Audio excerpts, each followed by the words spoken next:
We are on Facebook Live. We are on Mix Station Radio, Mix Station Live app, iTunes, Spotify, iHeartRadio, and Apple Podcasts, all under Mix Station Radio.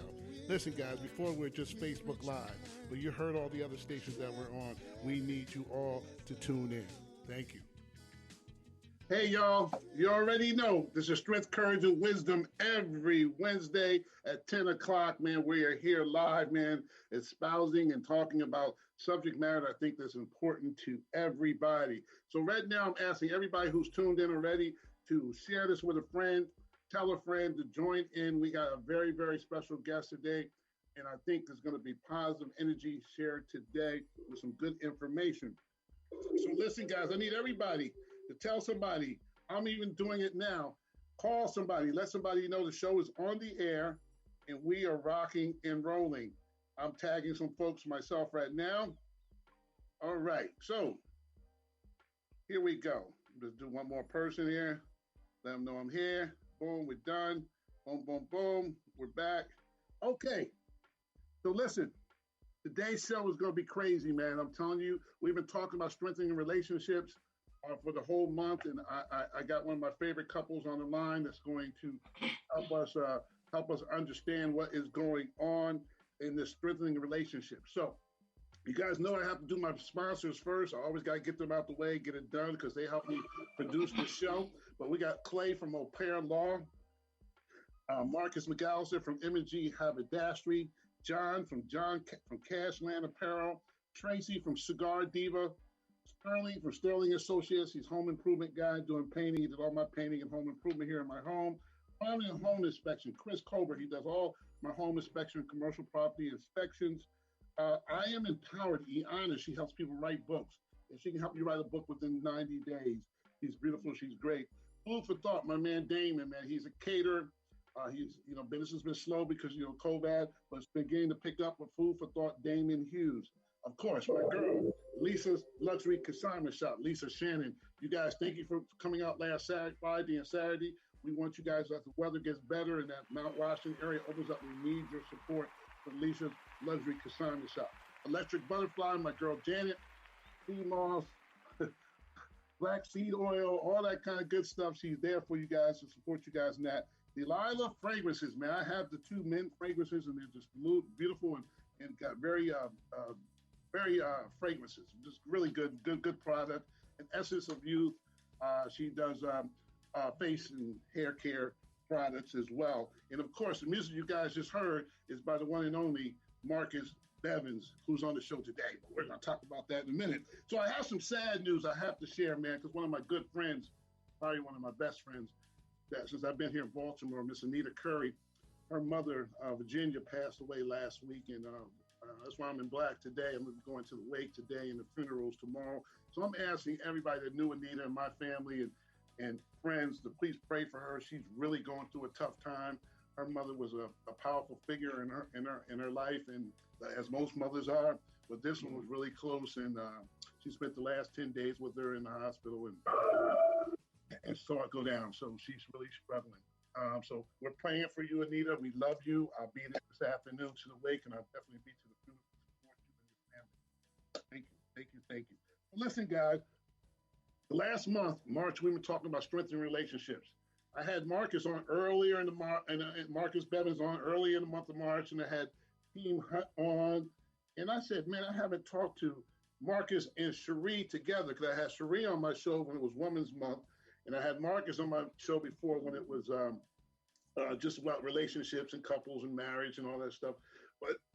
But Team Bevans, man, is a powerful couple. And I'm so proud today that they took the time to come on the show today to share their information.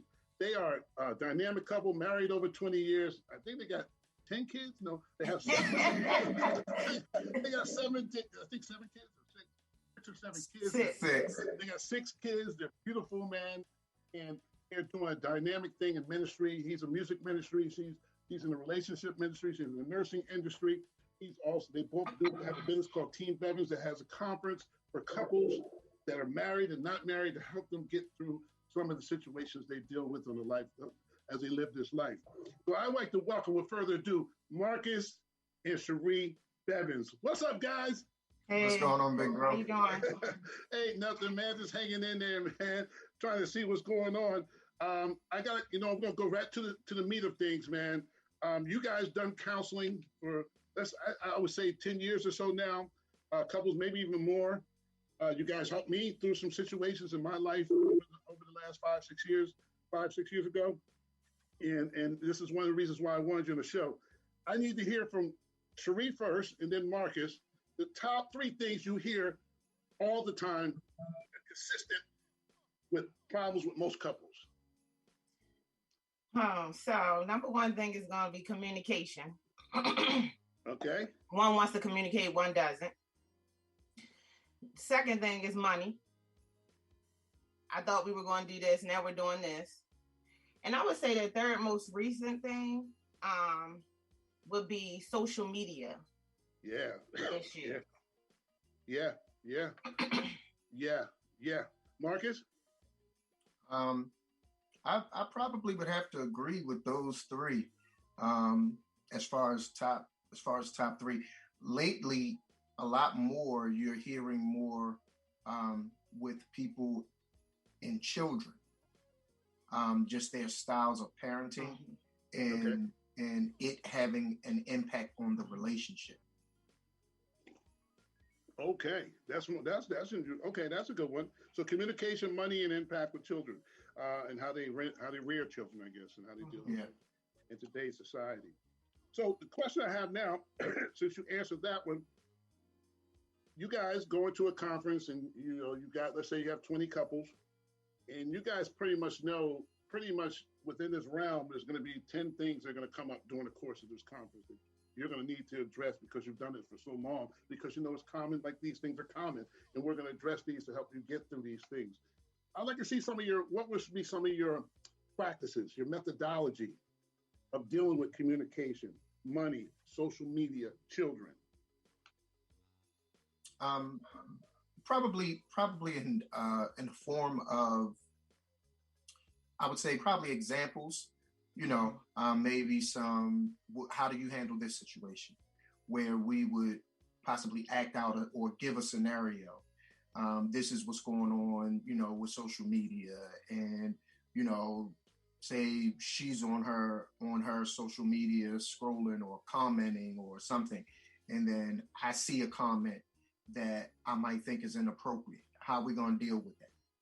Or it could be a post that she has that's up and someone is responding to her post, but their comment is what we would deem inappropriate. How are we going to handle that? Okay. And because we have an outline, we always tell anybody who listens to us weekly or who comes to our conference that this is the outline. You have to fit it for your situation, your way. We can't tell you how to communicate with your spouse, but we can give you an outline of things that you could do. So that's the reason why a lot of times we bring in different speakers so that they can give a different perspective. And also because some of the people we know, we don't want them to think this is your situation, because this could be everybody's situation. So we give our speakers, we pray about the topics, we give our speakers the topics and they go from there. And that's also another way we get the message out about how to do things differently. Cool. So we got Team Hunt listening. We got Will Lester, which is my brother-in-law, Simone, Joy, Martina, Karen, Fatima. So if you guys right now, if you're doing a marriage counseling, someone's ready to get married, what would be some of the things you would talk about initially? We would definitely talk about money. Mm-hmm. We would definitely talk about money. We would talk about knowing things. Do you know your fiance's credit score? Do you know what you're getting yourself into? We would talk about how you're going to handle a household together. Because you really think you've been with this person for a year or two and really don't know that when you get together, they expect you to cook all the meals, or they expect you to take the trash out every day. Whatever it is, little things can be big things when you don't talk about them. So, but we definitely would probably first talk about money. We would talk about where you fellowship together. Do you fellowship together, same church? If you don't, how will you handle this? Will one of you be leaving, or how will you handle because you may learn something different at your church. And, of course, we're all being taught out the Bible, but everybody is in a different level or state at a certain time, so what you may be getting educated on may be different than your spouse. So how would you handle that?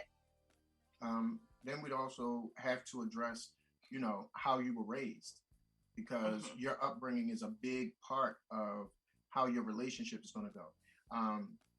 Probably one of the first things we would have to address is that you are leaving the representative stage. So, the person that you've been with all this time that you think is the real person, it's just been the person that has just been impressing you. If you really look back over the last couple of months or year, all of the things that you guys have done have been both of you trying to impress each other.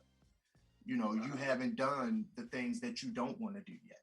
You haven't told them no yet. You haven't said you don't want to go here, or you don't want to do that, or you don't like this group of people.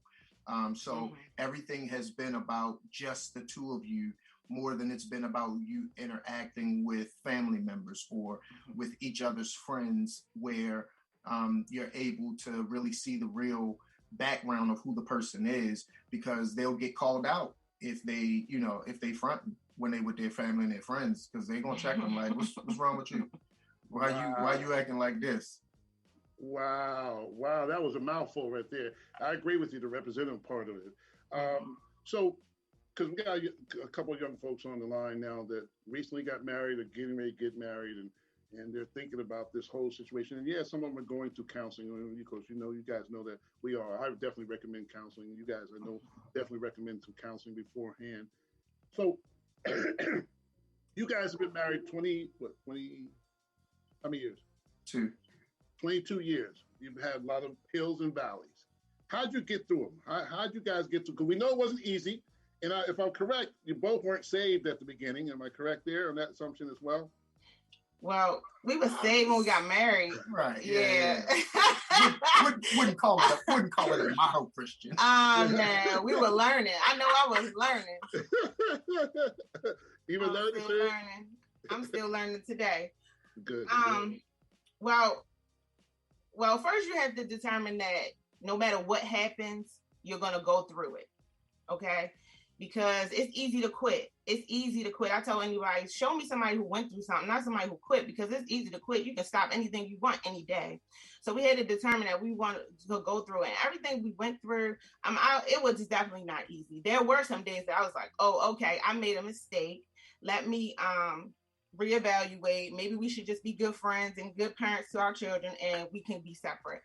But when I really think about it, you have to work on yourself when things happen, and stop trying to work on your spouse all the time. So when I started working on myself, it got better for me. When I started working on Cherie, what is your part in this? It got better for me. Now, of course, I'm an angel. Y'all know that. But when I started working on myself, and then we had people that, we could reach out to. Of course, we could reach out to our Pastor Tony. And, you have to have somebody that you can trust. But you can't always depend on that person, because that person may not be available. So it's just you, your spouse, and God. And you have to work it like that. So prayer became big. Prayer became very big for me, bigger than it ever probably was in life. But I had to learn, work on myself. What am I doing? And I have to know when to talk. I was the type of person who, when it happens now, I want to talk now. I don't care. But I had to learn Marcus. I had to learn him. Like, I'm very upfront. I'm very ready. I'm ready to go. I'm ready to deal with it. I don't really care how anybody is feeling, because I don't want to let it go to the next day and the next day. But like I said, you have to learn your spouse. And once I started learning Marcus and learning how to communicate with him and getting through to him, life got a little bit better for us. Wow. Yeah, and it's, like you said, it's about you taking some accountability for the role that you play in it. One of the key lessons that I had to graduate to for myself was I always started getting to the place where I evaluated what did I do, what did I contribute to this situation, and what was my fault. So that also, for me, put things in perspective where we didn't have to argue because I didn't have to tell her she was wrong. A lot of issues in many of our relationships are going to come from her telling me I'm wrong, me telling her she's wrong, right, versus me just digging through a situation and finding out what I did wrong and correcting that so that it's not a reoccurring thing the next time, so that we're not butting up against the same problem, the same challenge over and over and over again. I need to learn from the mistakes that I made so that they don't become habits, that they're actual mistakes. Because if I don't fix them, then they become habits, they become cycles, they'll become things that we're stuck in and we'll never grow like that. So when I learned to do that and I learned to pick me apart and find out what I could have done better, what I could have done differently, all of that, that even helped with, us in problem solving, because when something would come about, the first thing I would do would be to evaluate myself. So when it came time to address it, I would ask the question, what did I do wrong in this situation? Now, I've already done my self-examination. You see what I'm saying? Mm-hmm. So I've corrected the things that I know that I could have done wrong in this scenario. But like I was saying, in some of those situations where I didn't do anything wrong, I don't have to say, what? In the situations where I didn't do anything wrong, I don't have to say, babe, it was you. She don't have to say, babe, it was you. Because when I bring it to the forefront, okay, what did I do wrong? What could I have done differently? When the answer comes out, nothing, for me, the conversation is over. Because now I'm no longer fixing the situation. I'm now bashing if I want to jump on and be like, well, it's because I don't have to do that. Right. By process of elimination, we know who it was if it wasn't me. By process of elimination, we know who it was if it wasn't her. Yeah. And now we didn't get here like overnight, so many years of us messing up, of us being frustrated and upset. But one thing I will say, I will give it to Marcus. He don't give up. He will not give up on me. He won't give up on his family. Wow. He will keep pushing. If I say bye, it's over, he be like, all right, see you when you get back. Like, it's not, he means this till death do us part thing. So, you gotta want it. You gotta want it to get through things. So many times one person wants it, one person doesn't. You gotta want it. And that's another thing. My favorite people are engaged people, and that's because you have time now to figure out how you're gonna deal with conflict. Of course, you can't figure out everything, but you have time now to talk about these things, because some things may not be what you thought they would be if they happen. And you have time in your engagement phase to talk about how you're going to get through the things that we didn't. We just got married like, yeah, this is going to be great. Okay, it's going to be magical. It was magical, all right. And, magically stressful. So, and then you have children, you have to work all these things out. And you have to not be afraid if you need it to get a mediator, if you need it to go to therapy. One thing about us, we're not afraid to do that.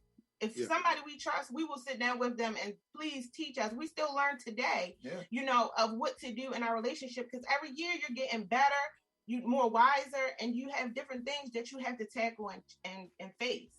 And your relationship changes, We're not the same. We're not the same couple that we were 22 years ago. 22 years ago, we only had one child. So, we got 6. So the dynamic of life changed, not just our relationship. You know what I'm saying? And so when your relationship, it changes the more that you add to the equation. And so, our whole life and dynamic, it kept changing and it keeps changing. So you got to change. So guys, listen, at 10:45, we're going to be taking calls at 855-493-6499. Get your questions. You guys out there, I know a lot of people think about getting married or in a relationship or girlfriend, boyfriend, or married and struggling with some stuff. Ask the hard questions. These folks are here to help today. They're here. There ain't nothing they ain't ever heard. So just bring it out, put it on the table. At 9:45, we're going to open the line for you to make a comment or to dial into 1-855-493-6499. So, guys, I'm going to switch gears for a quick second. Can you tell me the number one difference between our mothers and fathers and our current couple situation marriages? Because it seems like back then they had this forwardness, this incredible ability to fight through and keep it moving. And we have this society now that's, like you said earlier, Cherie, quitting and I'm done. The first storm, I'm out. The first time you run into any tribulations, you're done. Tell me, was it the Bible? Was it church? Was it them personally? Was it the struggles they went through early in life? What was it? I think it was their true belief in God, but I also think that it was they have no plan B. They got married. That was the plan A. That's the only plan they had. And we're going to stick this out no matter what. But one thing I noticed that older couples do not do is they do not have a lot of people in their relationship. Wow. So they're not walking around telling this girlfriend, even if I think about my mom, her best girlfriend don't know everything that happened in our house. You know, she didn't, let me tell you this. I'm not saying she never told anybody, but she knew that I'm going to stick this out. So there's no need in telling all these people who are going to give a whole different opinion. I'm going to work it out no matter what we have to do. And we're going to get through it. They kept what was in home. They didn't give it. And so a lot of times, you know, I feel like younger couples or couples even our age, they get married with a plan B. Oh, if this don't work, we'll just get a divorce. I'll go back here. The house I'm renting out, I'll just move back into it. Yeah. Or, they have a whole nother life ready in case this doesn't work. Why? Because we lean so much to the negative in this time. That time it was like, it's me and you against the world and we're going to stick it out.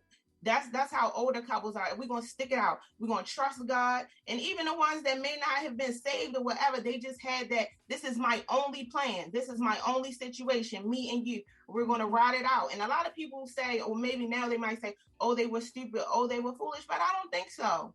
I think that they had some tenacity. They were strong. They were able to go through things, and we can't handle something. As soon as somebody or our spouse says one thing, we are out the door, and that's because we have a plan B. Wow. Marcus? I think too, they didn't have social media.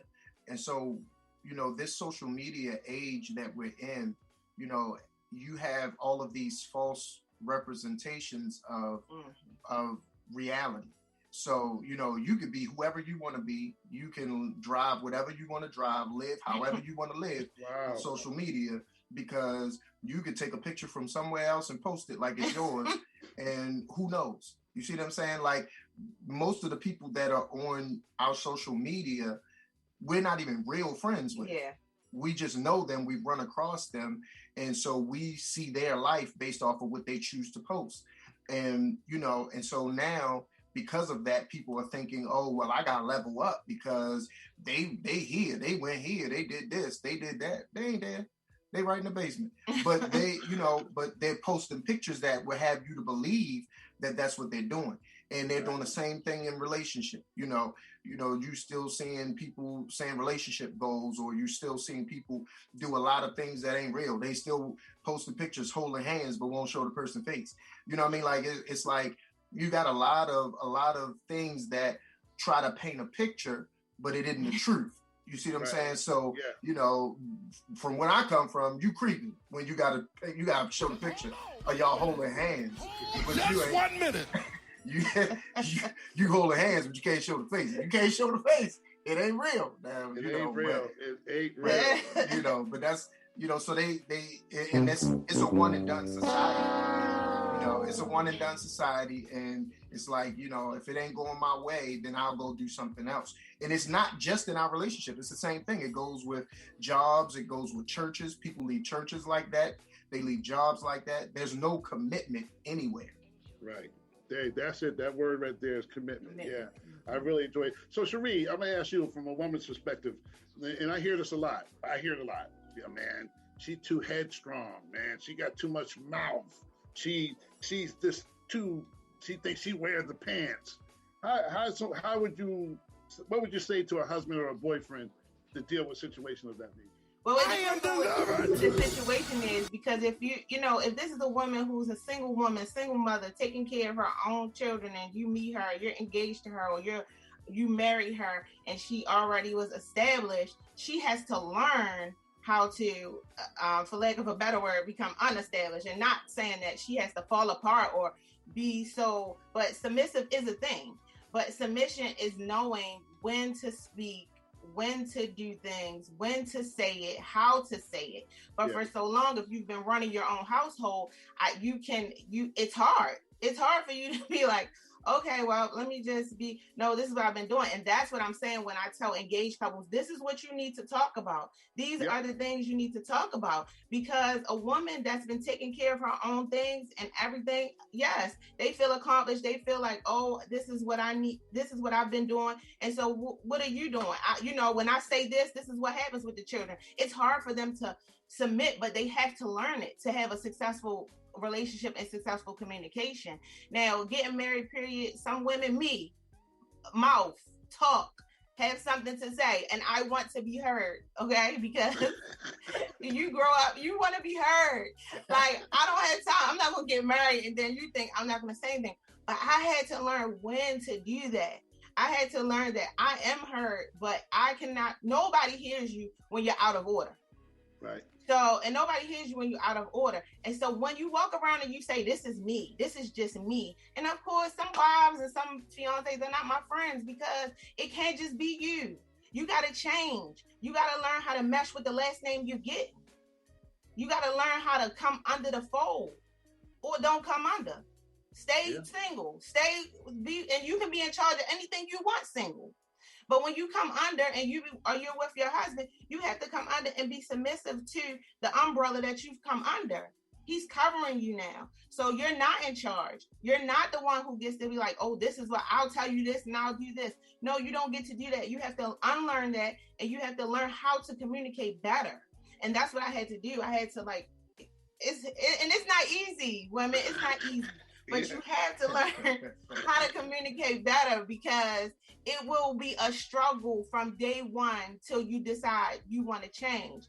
Yep. Or your spouse will start being like, okay, ain't heard nothing you said, because they'll be like, oh, here she go, or there she go. And then this is another thing. When you change for a week, you cannot expect your husband to be like, oh, jumping around like, oh, she didn't yell at me this week, or she didn't demand this week. You have to stay consistent with that thing. And consistency is more than 1 week. Consistency is more than 3 days.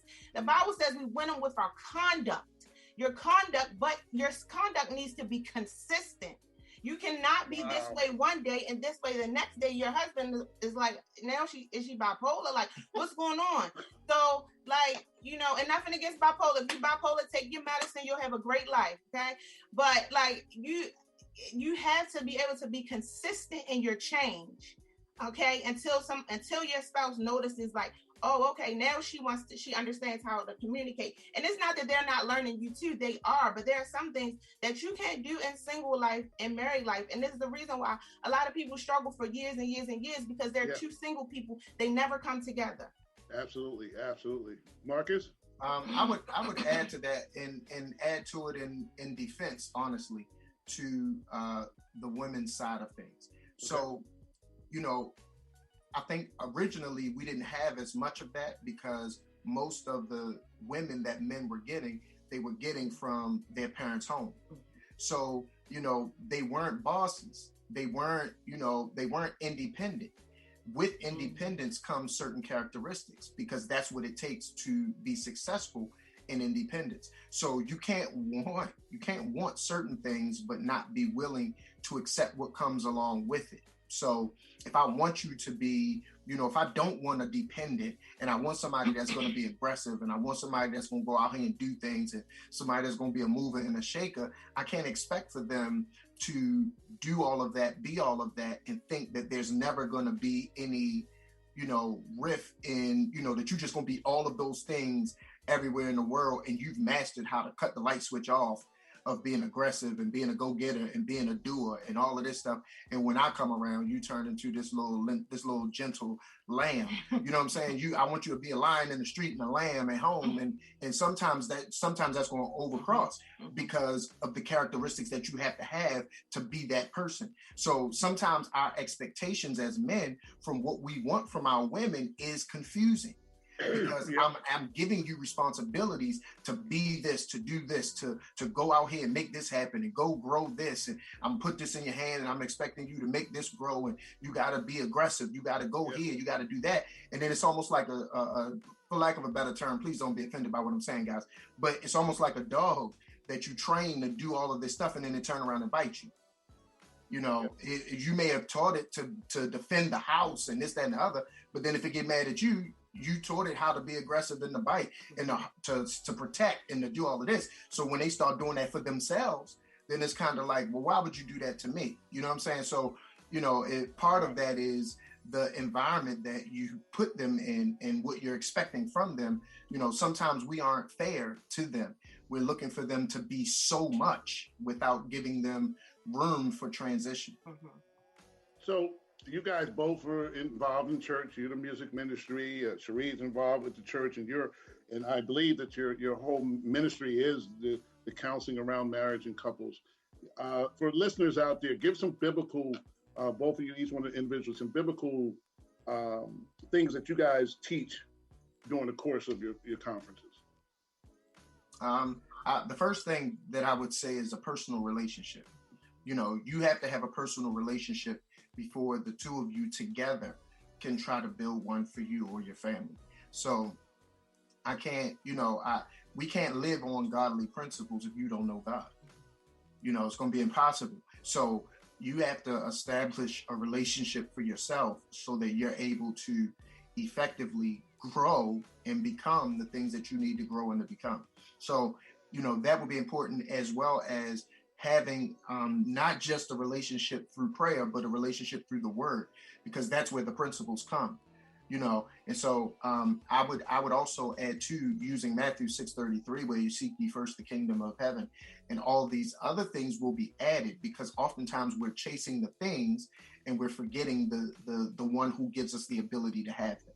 Wow. And so we will get so focused on chasing the things and leave out God, who has given us the ability, given us the strength, you know, and will be the one that would open the doors for us to be able to do it. So, you know, sometimes you could get so focused on, even in your relationship, you can get so focused on trying to have this great relationship that you're trying to have this great relationship without Christ. Mm-hmm. And wow. he's the one who created the covenant of marriage. So it's kind of hard to do a covenant of marriage and you're not doing it the right way.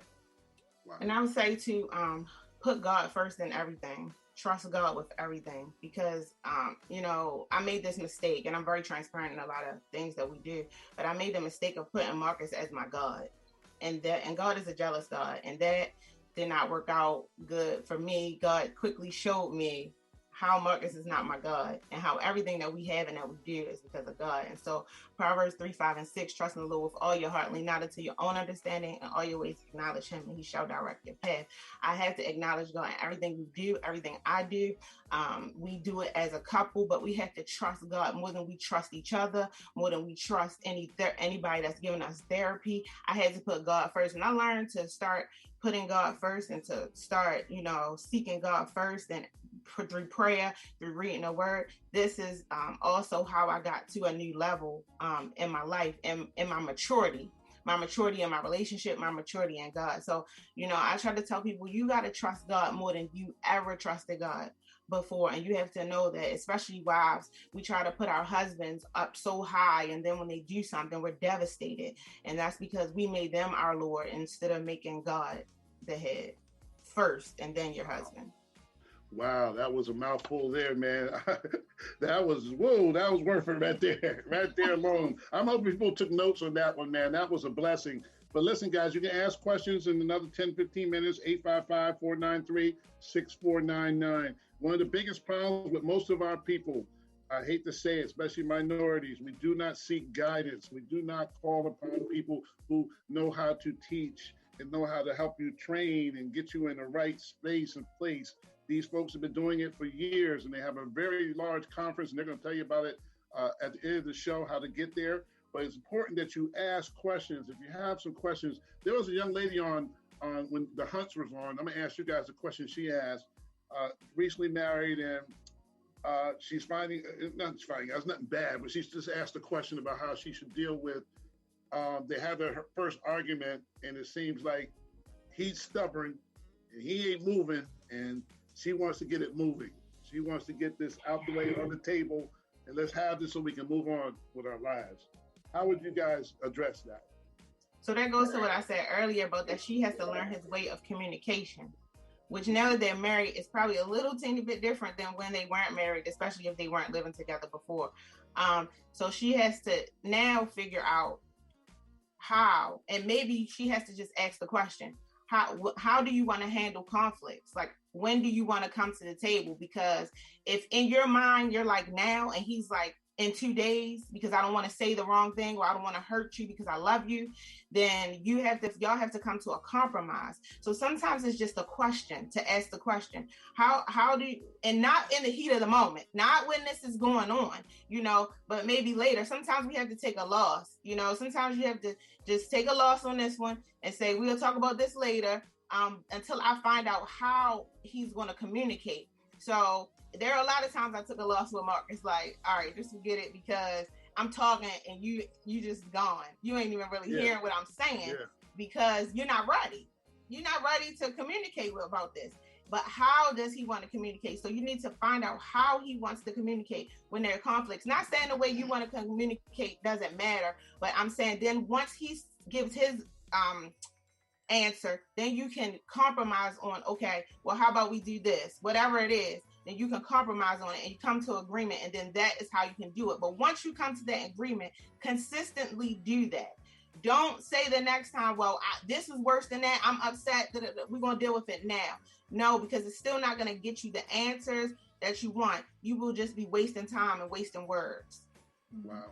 And I would add to that you don't want to meet his beast. Mm-hmm. So even if it's something that is bothering you, please understand this, ladies, that hopefully you never see your husband's beast. And what I mean by his beast is that there is a side of him that is a warrior and a fighter, and you don't want to experience that side of him. And he should not ever show that to you, because you're his rib, you're his woman. And he is not trying to fight with you. He's actually trying to protect you. So in some instances, he's not trying to avoid it because he doesn't want to have the conversation. He's trying to avoid it because if he addresses it now, his response is going to be as if he's talking to a man that is challenging him. And when you're pressuring him to have to deal with something that he's trying to avoid for the moment because he respects you and doesn't want to say something that is going to damage you, it's beyond hurting you. Because when you start dealing with a man's beast, we play for keeps. So you don't want to be on the beast side of your man. You want him to be the gentle lamb when he deals with you. So you need to give him the time he needs to process, to calm down, to funnel through his thoughts, so that he can say the same thing to you, but in a manner that is not damaging to you, one that will bring a resolve, and one where you guys will be able to move forward. But if you press the issue and he responds now, then you will get his response without thinking. You'll get his response without taking into account that you are the weaker vessel. And that has nothing to do with the fact that, you're a woman and he's a man, so that makes him. No, it's about the fact that God did not create you to be that type of warrior. So, there's some things that you can say and do. And oftentimes, women don't like to hear this, but a lot of times they will say and do things that goes too far because they know that their man won't respond certain ways. And then you're actually antagonizing the beast. And then if he responds, then he's going to jail because you can just call and say, I feel scared, and the police are going to come and do something for you. So it's, you just have to allow him his time to process it so that he can actually find resolve to it and not it just be a wasted conversation.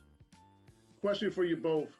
Do you see, because I know you guys counsel newlyweds and just got married and getting ready to get married, and then you definitely, because that was the last conference, people that have been married a long time. Is there a major difference between those two people in regards to what's translate what's going on in their lives and the troubles that they're seeing, or is it still the same thing, they just never dealt with it? The same thing when they were newlyweds, just never dealt with it and they got older, or just because they got older, some things have changed? It's really individualized because it's about the person. We've seen some young couples that have stronger foundations in their early first 2 to 4 years of marriage than some older couples that have been married for 10 plus years, but their principles were stronger, their foundation was more solid. But that comes from the individual and how they personally prepared. Time does not just make things better. Time does not just make things right. So it's about the individual. It's about the work that they put in before the marriage, as well as the work that they continuously put in during the marriage. You can never let your marriage get in autopilot. Mm-hmm. And some people think that because we've been together so long, it's just working. It's never just working. Mm-hmm. You're always working on it. You're always working Absolutely. In it and working at it. So if you ever feel like it's just working, it's falling apart slowly. Yeah. Wow. So you have a couple. I'm trying to think of what I was going to say. I'm gonna do some words right now. I'm gonna give you one word. I want to hear your answer in regards to relationships. Compromise. Necessary. Always. Distractions. Avoid them. Love. Huh? Love. Not enough. Selfishness. Get rid of it. Wow, that's a real one. I like that one too. Trust. Mandatory. Infidelity. Deal with it. It happens. Wow. Communication. Build it. Work on it. Finance. Talk about it. Know everything. Stress. Release it. Get help. God. A must. Consistent. Wow, you guys answered that appropriately. I thought I might stump you with a couple of them, but I was like, wow, they went. That was good. That was good. I like that. So guys, listen, you can dial in now, 855-493-6499, or you can make a comment and I'll try to read them if I can't pull up my phone and read them for the couple. But they're here to answer any of your questions, no matter what it is. They're going to try to answer to their best knowledge, and if not, they'll try to reach out to you guys after the call or later on in the week and give you some counseling if you need it. So you guys say you were semi-saved. Let's say you were saved, but you were working on yourselves when you first got married, and now you guys are enthralled in Jesus Christ and the church, and your kids are in. Everybody's involved. How important was that move? How much was that a blessing for you guys?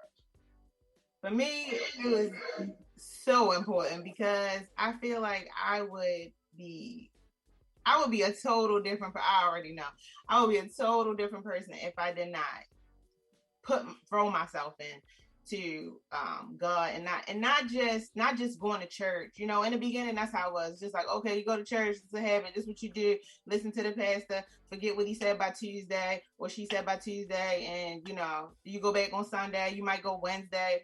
But it had to become a lifestyle for me. I always went to church. Even when I was young. Like my family, we always went to church. But I literally had to make it a lifestyle for me. And even us, we can't, even with our children, we can't make them do that. They have to choose to make this a lifestyle. We just have to live according to, and show them how it works, So I had to make it a lifestyle for me. And when I started making it a lifestyle and being for real about it, I was like, okay, this is how it works. Now, it rains on the just and the unjust. So we're not without fault. We're not without, there's still things I do. And I'm like, Cherie, your mouth, you need to shut up. Like what, but like you just know, you just handle things differently. You know what I'm saying? We just, and I needed it. I had to have it. God, literally changed my life. Like I had to have it. I would have been, God knows, I would have been out here, what I would have been doing. But I know that for us to maintain, for our kids to be how they are and what they are, because they truly do love the Lord, it was necessary for me to change. It was necessary for me to change. I always say I had to change. There were some things I had to do because so that my life could be better, And not that I feel like, oh, I'm better than anybody, or, oh, no, it was nothing my parents did. It was nothing anybody did. I had a good life growing up. I really did. But in my mind, the things that I wanted to do older was nothing like this. It was nothing like this. Nothing like having a husband, a family, being like this. Right. I truly love my life now, though. I really do. I do. I'm not just living it because, I think, oh, this is what my husband want me to do or whatever. Some people are like that. But I'm not. I truly enjoy my life, but I'm truly grateful to be a Christian and to live it, not to just be religious and just, oh, I just go to church, but to actually have a lifestyle, of what Christ wants me to do. I think for me, I always went to church. I pretty much was born in the church. But now, in all honesty, I tell everybody, I was in the church just wasn't in me, bless your heart. And so, I was that one. Hold on, wait a minute. Hold just 1 minute. Yeah, I was that one, but no, seriously, it was important for me because it's not about religion, it's about relationship. Mm-hmm. And so, a lot of people go to church for the sake of religion, in a sense, like they're doing God a favor, like they met their quota. Yeah. And it's not that kind of situation where in reality it's more so about the fact that, I needed the relationship. And with the relationship came the growth. I was sitting in church my entire life, hearing the word being taught and being a part of various things, but it was my relationship with him. As I began to build that's when I began to grow. That's when my life began to change and things about my perspectives began to change. So it was about building the relationship. Mm-hmm. Wow. And that's why the series is so important. It's kind of funny how this March series is strengthening a relationship, and all the folks who came on, even I know you guys were religious, but the Hunts, I didn't know how deep they were. Another guest didn't know how deep they were, but the relationship really is with God initially. And that will help you along your path and your way if you have that relationship. And I think that's so powerful. Now, there's a subject that comes up every time we have the show, especially when it's about relationships. And I want to hear you guys both perspective in regards to sex before marriage, loving before marriage, test drive before marriage, whatever you want to call it. How you guys, in your counseling sessions, how do you guys deal with that? It comes up every subject, every show. Yeah. So I tell people that you really should not do it. Before we deal with it being about the relationship of you and the mate, it's about the relationship between you and God. God is the one who has the problem with it. You don't have a problem with it, because you benefit from it. But he has a problem with it because it's about the principle of what I don't want you to get involved with. And the reason being is because it begins to cloud your judgment. Mm-hmm. It begins to taint the way that you see the person. And some things that you should see and would see, you no longer see because, you didn't have the ill now. So, as a result, as a result, I know y'all ain't heard ill I heard that in a while, y'all. I heard that in a while, yo, the ill now.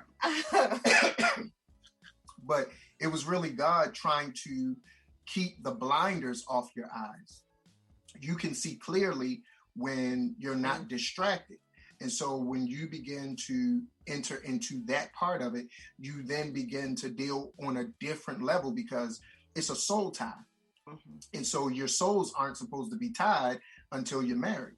So you then, in a sense, go from a relationship that you're building into a fraudulent relationship because you now have a premature soul tie that is not biblically sanctioned.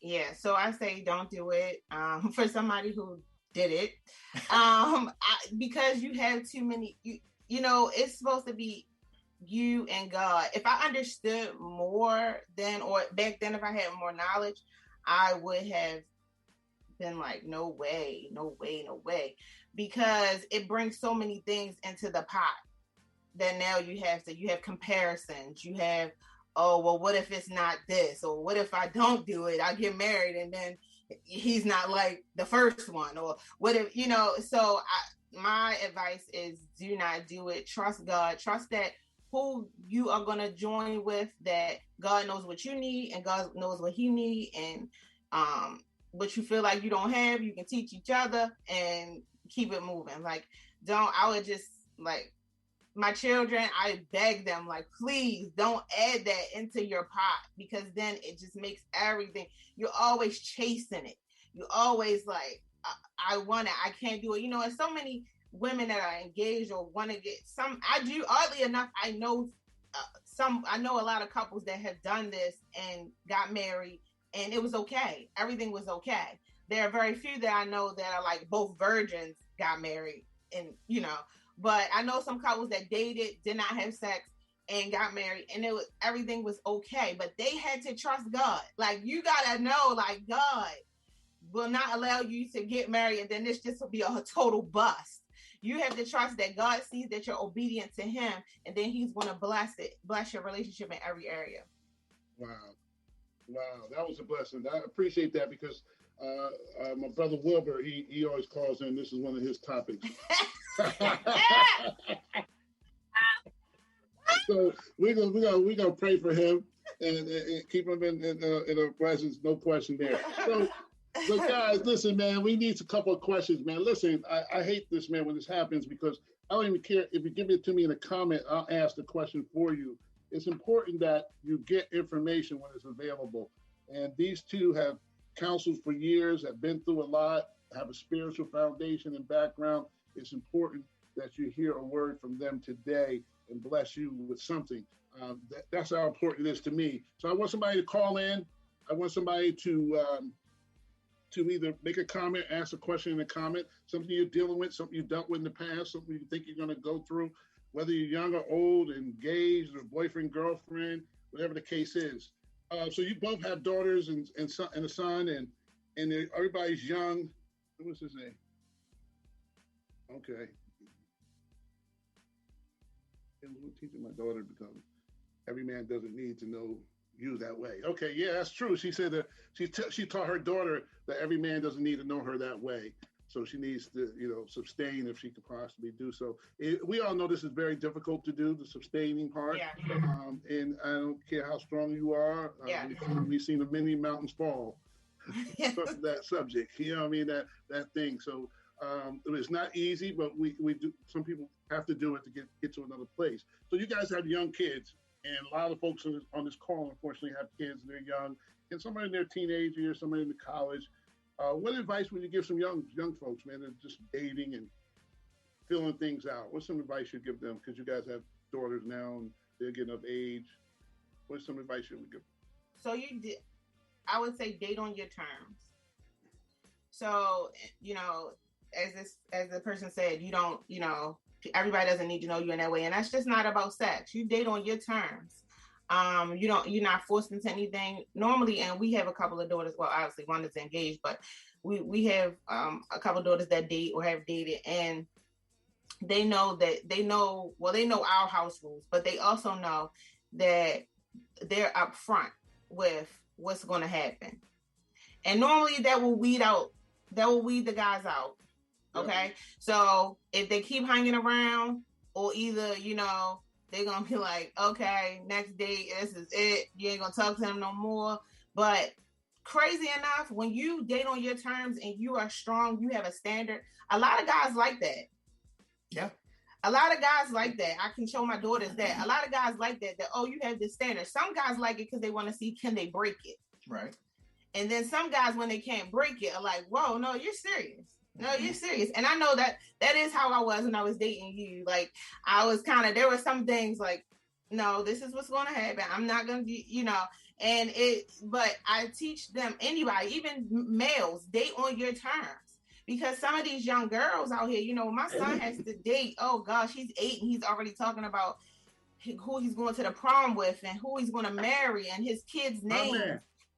But when he has to date, oh gosh, he's going to have to date on his terms because, a female would try to say, no, we're going to do this, or we're going, I want you to be like this. He's going to have to date on his terms still. So whatever your standard is, whatever you feel or you want to do and you don't want to do, then that's what you need to put up front and date on those terms. And don't let anyone break them.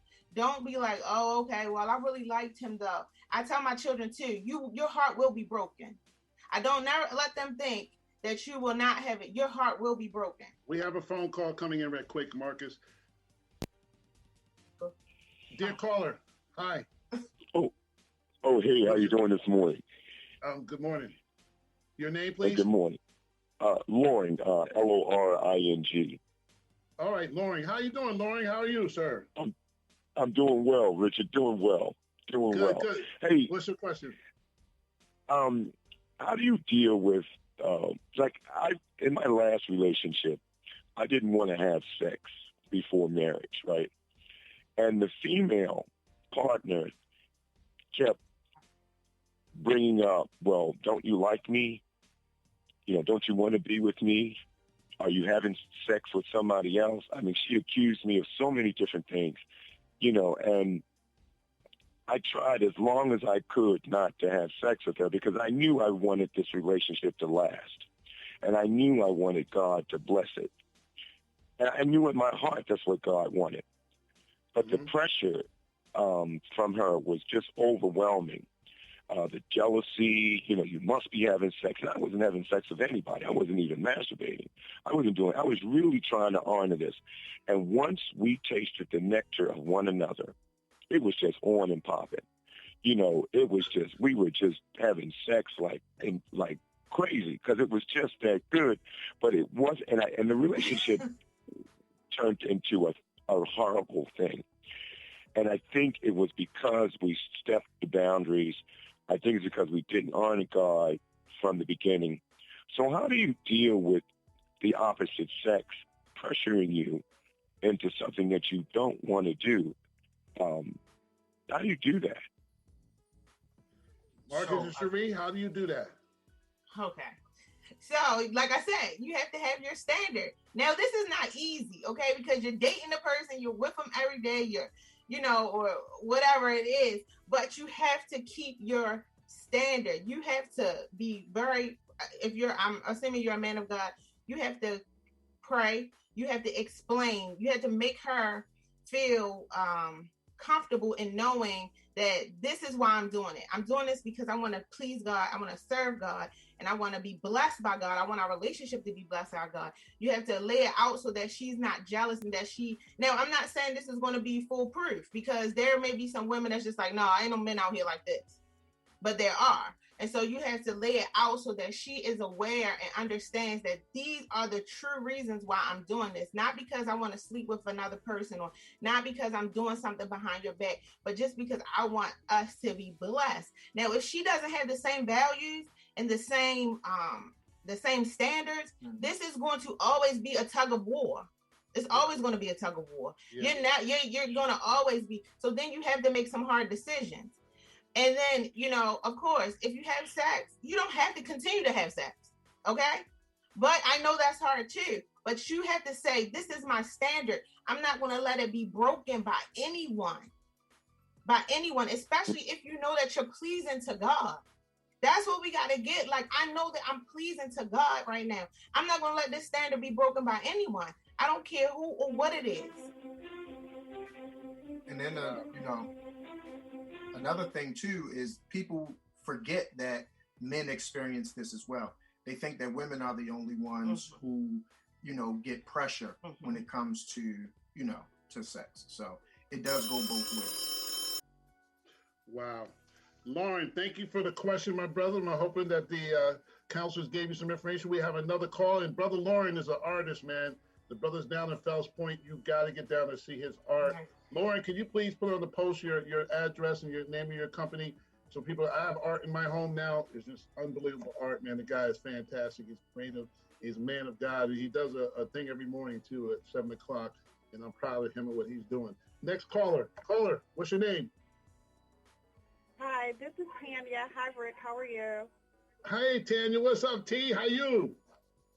I'm good. All right. I already know where you're going. Where's your question, girl?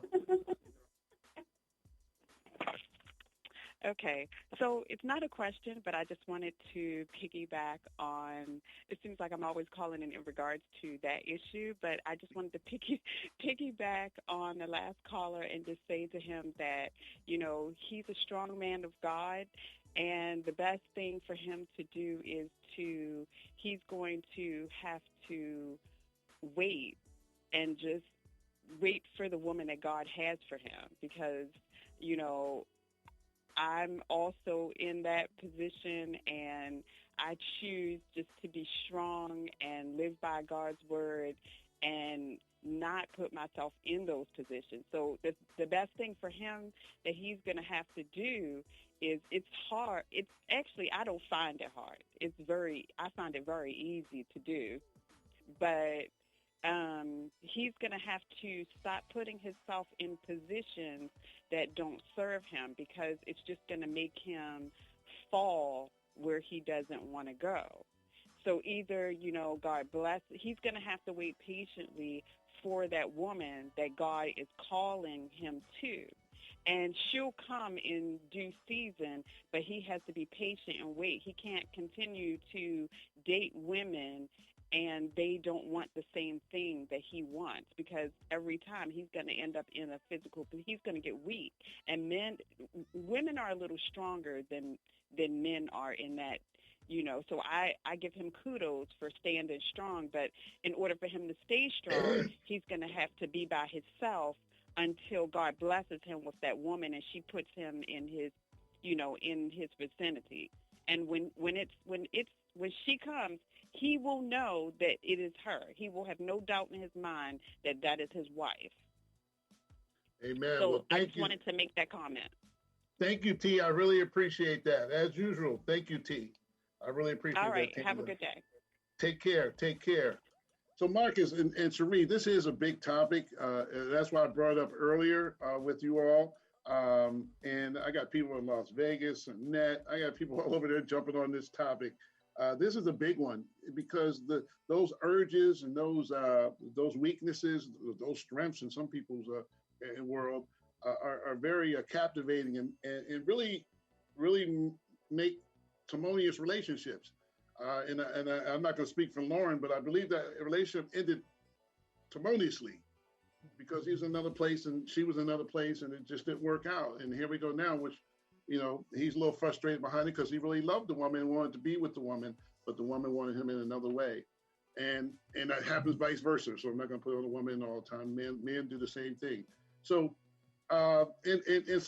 anybody else listening, if you got a comment, you want to call 855-493-6499. So you guys get this question a lot. I'm banking. Do you? Yeah.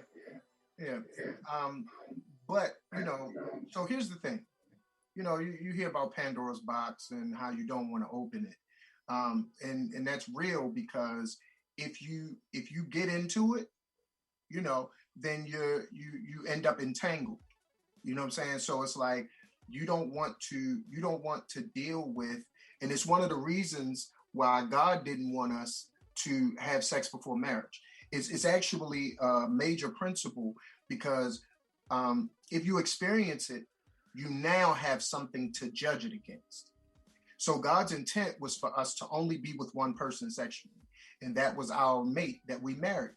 And so if you only have one example of what sex is, you eliminate temptation, because I only know one person. and I've only had one encounter with one person. So I don't have the struggle of, okay, well, what Keisha did was this, but what Shelly did was this, and then what Karen did was this. So when you start doing that, then it becomes a witch hunt, because you're now trying to find something better, and you become an addict. It's almost like a drug addict. So you're now trying to find a new high. You're now trying to find, somebody that can take you to a place that you haven't been before, or do something that supersedes what everybody else has done. Amen. And then if you do find that now messes up your life, because then when you go back to, to anything else, then you're going to be now trying to judge what you want to be with against something that you've experienced by, whomever or whatever. So God never intended for us to make our lives difficult, because we weren't supposed to open that door until we were married. And we were really supposed to only be married once and only have one partner, and life would be completely different. But, we make other choices. So what do you say when, I'm going to use a random number, 60% of Americans already tried and did stuff already. So what do? You start over anew? What are you doing? Well, you can, and that's a part of what being born again is all about. Being saved and then starting your life over, being born again. But then you have to go through a period of abstaining from any type of sexual activity. You know what I'm saying? So you can, and you have to pray. You have to ask God to give you the womb of your youth. You have to ask God to, to give you the things that you were out here randomly wasting. You know what I'm saying? So because you also have to keep in mind that every time you're having sex, you're creating a brand new soul tie. And then you want to give yourself to a relationship that you think is promising, but yet you're still tied to 7 people, because you never broke the soul ties that you have. And that's why that soul tie is there. You say you're done with the person, but the person can still call you and get access, because the soul tie was never broken. You were done with them in the relationship, but because the soul tie was still there, they could make the call, and that urge that you have that you didn't think you had is there because the soul tie was never broken. Wow. Thomas Phillips, thanks for that comment. I appreciate you, Thomas, there. So listen, guys, we got 4 or 5 more minutes. Any more questions you'd like to ask? And also you can dial into 855-493-6499. I want to thank Lauren and Tanya for having the ability to call in and ask a question, or you make a comment. You can make a comment or you can ask a question. Lisa Shannon says, relationship is like a seed that you plant in the ground. It stays in the darkness, and you nurture it and water it, and it will grow. One day it will sprout. So, and I believe in that. That's true. That's so true. But listen, guys, call in, man. The guys are here. I know Cherie's got a phone. I see her on the phone. She got to get going. She's a nurse. She has to help some people, get some people healed up, give them some shots. Right? You know what I mean? And Cherie, I want to thank you, because I already know. I've been trying to get you two together, man, for a minute. And I appreciate Marcus's perspective. But I wanted a woman's perspective as well today. You guys as a team is dynamic. So would you like to share with you guys how they can get a hold of you guys, and if any good news, any news period about your conferences and what you guys are doing? You can reach us through our website, www.teambevans.com. And you'll be able to kind of stay connected with us there. You can join our emailing list, which I still do, 13@gmail.com. Or of course you can, follow us on Facebook, Marcus Cherie Bevans, and we will kind of keep you up to date with what we're doing there. We do a broadcast on Mondays called the Couples Corner, and we, kind of do 2 different sides of things. We do with just the 2 of us, where we deal with couples and just giving tools and nuggets, things that, would help couples kind of grow and to manage and maintain. But then we've also added into that to the family edition portion of it, where we are bringing our children into it, some of our older children, to kind of address some of the things that family deals with when it comes to relationship, because there's one thing to have your relationship with just the two of you, but if you have a family, you also have another component, and you have children who are affected by some of the choices and the decisions you make and what you do, and the family side of your relationship. So we address some of those same things too as well. We do a conference every year, generally in October. So we're still kind of working out some of the details. And of course, just trying to see how the pandemic is kind of playing out and where things are, if it'll be virtual or we'll actually be able to do something in person. But we're still planning to do a conference this year. And then we're also going to be doing something virtually pretty soon, more than likely in May. So we'll, be kind of getting some things out and together with that.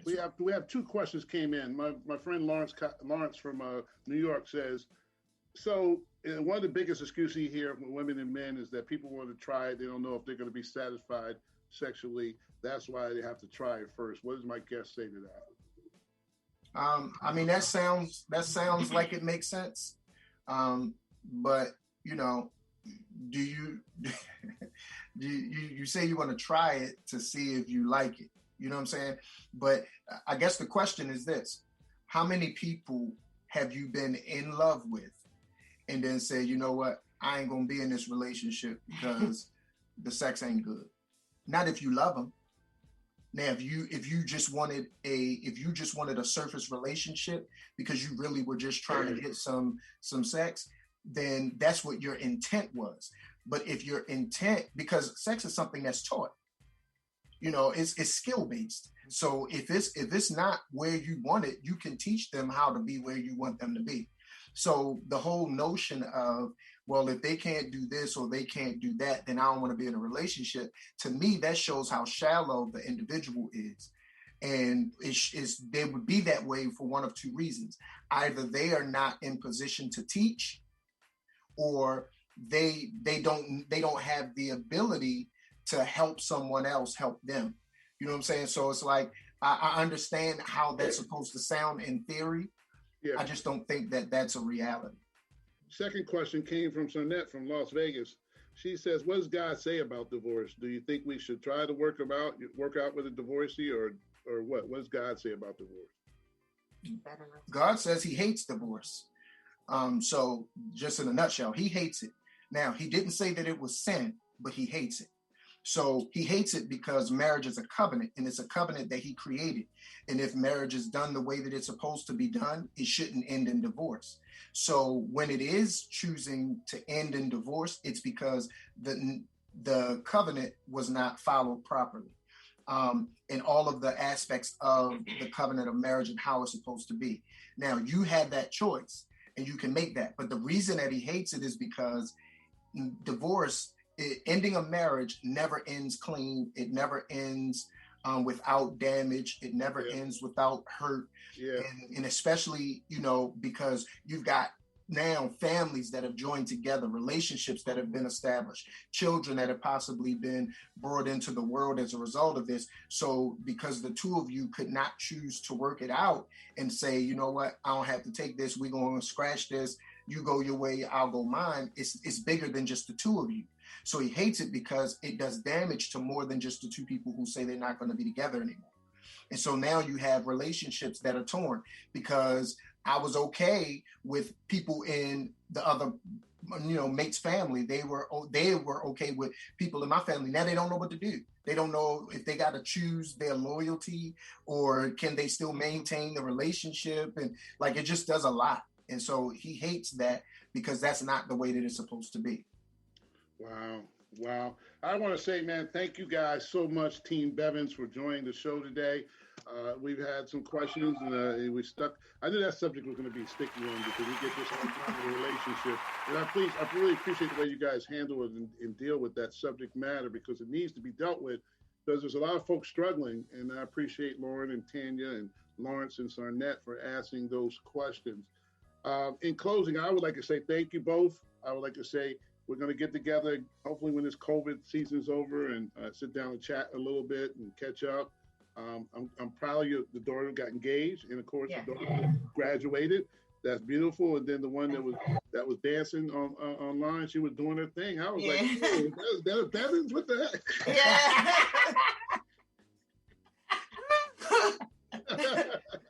Yeah, that was beautiful, man. But I like to see. I saw you guys doing some family things over the COVID season, which I really thought was just genius. You know what I mean? How to stay connected, and even though you're around each other all day because you had to be in the house and everybody's studying from home and all that, and you guys found creative ways to keep the unit smiling, giggling, laughing, and having a good time. Marcus trying to dance, which you know is alter ego. You know I know what it is.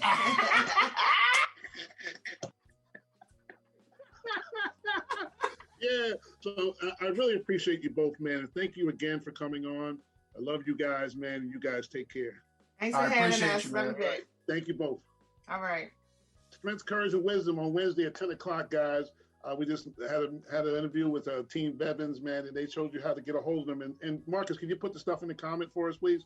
How to get a hold of you, Sheree? Yeah. That'd be greatly appreciated, man. Thank you both, man. You guys have any questions on your side from your feed? From your feed? We were just tapped in on you. Yeah, we were just tapped on my, okay. Cool, we just shared it to you.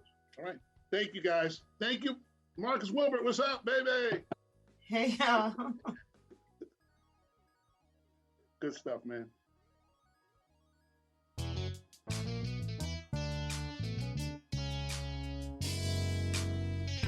Strength, courage, and wisdom with a rich plan.